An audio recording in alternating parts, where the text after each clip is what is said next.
Susar, herkes susar, her yer kural. Yıkın duvarları, uğra, yanıma uğra. Bir yazı tura, bükelim tüm kolları. Koy koy yeni bir kat, onu da geçeyim iyi bir fark. Zoruna gidenin dili kurak, kapalı kapıya çeneni tak. Boş ver geri topla, verdiğin değerin dili olsa. Kalbimi vurmuş gidiyorsan, acı diliyorsan ve de biliyorsan. Kızgın güllerin üstüne düşmüş dolunayım ben. Soldum bir kere geriye dönersem yok olayım ben. Koştum bir firara, beni ölmezsem yine ara. Kara kış gibiyim sobalara, bizi doldursun odalara. Kızgın güllerin üstüne düşmüş dolunayım ben.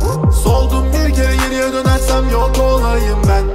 Koştum bir firara, beni ölmezsem yine ara. Kara kış gibiyim sobalara, bizi doldursun odalara.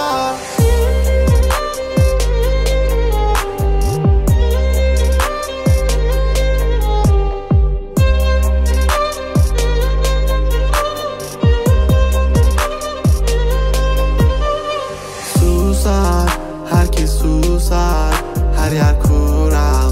Yıkın duvarları, uğra, yanıma uğra. Bir yazı tura, bükelim tüm kolları. Normale döneceğim, hayatım versin istediğimi. Zorlama düşerim, şeytan duymasın dinlediğimi. Koy baba gitsin fırlavan, zorlama kadere trip atma.